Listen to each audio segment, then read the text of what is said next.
হে everyone, সবাই কেমন আছো? তো আজকে আমি যে ভিডিওটা তোমাদের সাথে শেয়ার করছি, সেই ভিডিওটা শেয়ার করার কথা ছিল অনেক দিন আগে, কোনো কারণে সেটা করে হয়ে ওঠেনি। এটা ছিল আমার জীবনের সেরা একটা দিনের ভিডিও, যেদিন আমি প্রথম মা হয়েছিলাম। তো সকালবেলা আমার অ্যাডমিটের টাইম ছিল সকাল 9টায়। তো একদম সকাল সকাল আমি আমার হসপিটাল ব্যাগ বলতে সেরকম আমি কিছু ক্যারি করিনি, তো নার্সিংহোম থেকে সবই দেওয়ার কথা ছিল। তো জাস্ট আমার এই টয়লেটারি সেট বলো বা কিছু একটু মেকআপ প্রোডাক্ট, এই টুকটাক জিনিস কিছু আমি যেটা পরে যাব আর যেটা পরে ফিরবো, সেগুলোই জাস্ট আমি ব্যাগে নিয়ে নিচ্ছিলাম। আর সমস্ত ডকুমেন্টস, যেটা ছাড়া একদম যাওয়া যাবে না। আর এখানে দেখো আমি অনেকটা ইমোশনাল হয়ে গেছিলাম, কেন জানি না। আমি মানে প্রচণ্ড ভেঙে পড়েছিলাম ওই সময়টা। মাকে প্রচণ্ড মিস করছিলাম, যেহেতু আমার মা নেই। ওই দিনটা যেন আমি জীবনের সব থেকে, মানে এখনও আমার ভয়েস ওভার দিতে গেলে চোখে জল এসে যায়। জানি না, যাই হোক, মা যেখানেই থাকুক ভালো থাকুক। মায়ের কথা ভীষণ মনে পড়ছিল আর খুব ভয় লাগছিল। আমি যদিও প্রেগনেন্সিতে কোনোভাবে প্যানিক করিনি, ওটির ব্যাপারে কারোর থেকে জানার চেষ্টা করিনি। আর এই যে আন্টিকে আর কাকিমাকে বাইক করে আমি বাড়ি থেকে বেরিয়ে যাচ্ছি, গাড়ি এসে গেছে। আকাশ আমার মানে শুরু থেকেই ভীষণ সাপোর্টিভ, তোমরা জানো, ও আমার পাশে সব সময় ছিল। আরও কিছু মানুষের পাশে থাকা আমি আশা করেছিলাম, যাই হোক। তো সেসব কথা বলে মন খারাপ করে লাভ নেই। যারা থাকার তারা চিরকাল থেকে যাবে, আর যারা না থাকার তারা থাকবে না, এইভাবেই থাকবে না। তো তাতে তোমার এক্সপেকটেশন থাকলে সেখানে তুমি হার্টই হবে, আদারওয়াইজ আর কিচ্ছু তাদের যায় আসবে না। তো সেটা আমি সেদিন খুব ভালো করে বুঝেছিলাম। আর আজ সেই সমস্ত দিন যদি আমি না দেখতাম, তাহলে আমি এতটা হয়তো স্ট্রং হতাম না।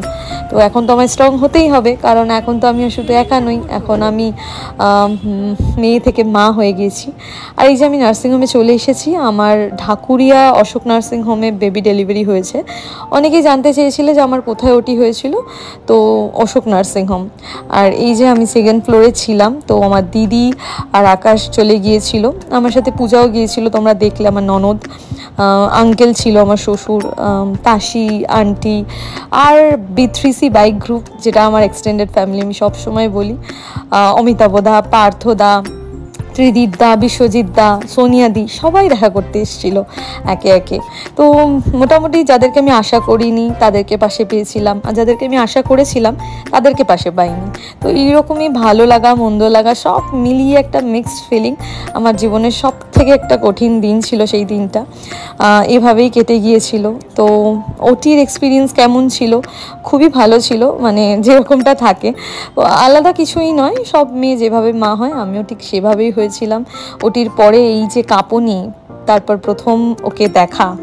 আর ওই দিন ও ছিল NICUতে, ওর জাস্ট একটু ব্রিদিং প্রবলেম হচ্ছিল, যেহেতু ও 8 মাস 10 দিনে হয়ে গিয়েছিল, প্রিটার্ম ছিল। ওর বেবি ওয়েটটা আমার ঠিকই ছিল বলেই আমি তাড়াতাড়ি ডেলিভারিটা করিয়ে নিয়েছিলাম। কিছু কমপ্লিকেশন ছিল, আমার বাইল অ্যাসিড হাই হয়ে গিয়েছিল। তো কোলেসিসের প্রেগনেন্সির জন্য তোমরা যদি এ ব্যাপারে কেউ জানতে চাও, তাহলে আমি একটা ব্লগ করব, তোমরা কমেন্ট করো।